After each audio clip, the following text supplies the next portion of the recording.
Biografia de São Francisco, Frei Tomás de Celano. Segundo livro. Começa o segundo livro, que contém somente 2 anos de vida do nosso Beatíssimo Pai Francisco e sua feliz morte.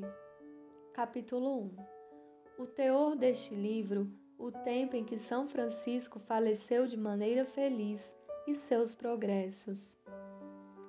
No tratado acima, que com a graça do Salvador levamos a bom termo, descrevemos em forma de narração a vida e os atos de nosso Beatíssimo Pai Francisco até ao 18º ano de sua conversão.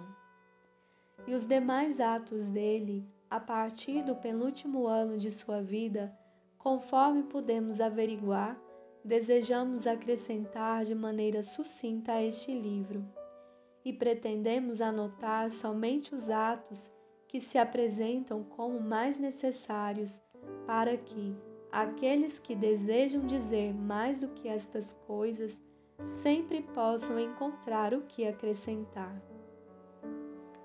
No ano de 1226 da encarnação do Senhor, na 14ª indicção, no dia 4 de outubro, num domingo, nosso Beatíssimo Pai Francisco, na cidade de Assis, na qual nascera junto a Santa Maria da Porciúncula, onde ele próprio no início plantou a ordem dos frades menores, tendo completado 20 anos, desde que se uniu da maneira mais perfeita a Cristo, seguindo a vida e as pegadas dos apóstolos, saindo do cárcere da carne, voou de maneira feliz às mansões dos Espíritos Celestes, consumando com perfeição que começou.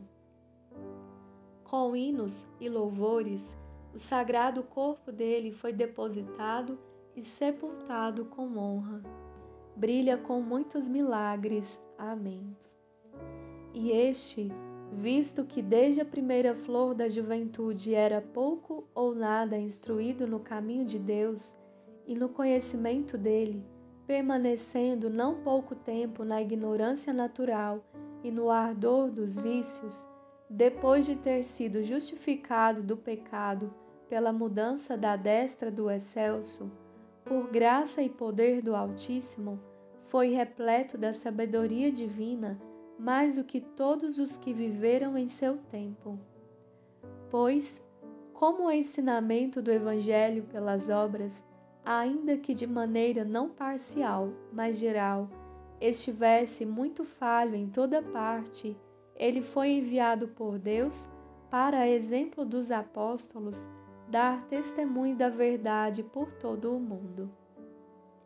E assim, aconteceu que sua doutrina mostrava da maneira mais evidente que toda a sabedoria do mundo era louca, e em breve espaço de tempo, sob a guia de Cristo, levou os homens pela loucura da pregação à verdadeira sabedoria de Deus. Porque nos últimos tempos, o novo evangelista, como um dos rios do paraíso, difundiu em todo o orbe da terra, com piedosa irrigação, as águas correntes do Evangelho, e pregou com obras o caminho do Filho de Deus e a doutrina da verdade. Por conseguinte, aconteceu nele e por ele inesperada exultação de toda a terra e uma santa novidade. A vergonha da antiga religião renovou subitamente os ramos longamente envelhecidos e muito antigos. Foi posto nos corações dos eleitos um espírito novo, e no meio deles foi derramada uma unção salutar, visto que o servo de Cristo e santo, como um dos luminares do céu, brilhou do alto com um novo modo de vida e com novos sinais. Foram renovados por meio dele os antigos milagres, enquanto no deserto deste mundo, em nova disposição, mas, a modo antigo, foi plantada a vinha frutífera que produz flores de suave odor, das santas virtudes, estendendo por toda parte os ramos da sagrada religião. Embora tivesse sido passível, semelhante a nós, no entanto, ele não se contentou com observar os preceitos comuns, mas, transbordando de fervorosíssima caridade, tomou o caminho de toda a perfeição, alcançou o cume da santidade perfeita e viu o termo de toda a realização. Por isso, pessoas de todas as classes, sexos e idades têm nele ensinamentos claros de salutar doutrina e têm também os principais exemplos de obras santas. Se alguns propõem lançar mão a coisas mais fortes e tentam seguir os melhores carismas de um caminho mais excelente, olhem no espelho de sua vida e aprendam toda a perfeição. Mas, se alguns recorrerem a coisas mais humildes e fáceis, temendo caminhar por caminhos árduos e subir ao vértice da montanha, também neste grau encontrará junto dele as admoestações adequadas. Se alguns, enfim, buscam sinais e milagres, peçam a santidade dele e alcançarão o que pedem.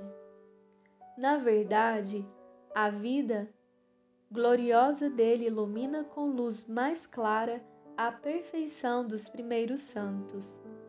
A paixão de Jesus Cristo o prova e a cruz de Cristo o manifesta da maneira mais plena. Na realidade, o venerável Pai foi marcado em 5 partes do corpo com o sinal da paixão e da cruz, como se tivesse pendido na cruz com o Filho de Deus. Este mistério é grande e indica a grandeza da prerrogativa do amor, mas nele se esconde um desígnio secreto e se oculta um reverendo mistério que cremos unicamente conhecido de Deus e revelado em parte a alguém pelo próprio Santo. Por esta razão, não convém procurar muitos louvores para ele. O louvor dele provém de quem é o próprio louvor, a fonte e a mais forte honra de todas as coisas, que concede o prêmio da luz. Portanto, bendizendo a Deus Santo, verdadeiro e glorioso, voltemos à história. São Francisco e Santa Clara, rogai por nós. Com vosso Filho, ó Mãe Pia, abençoai-nos, ó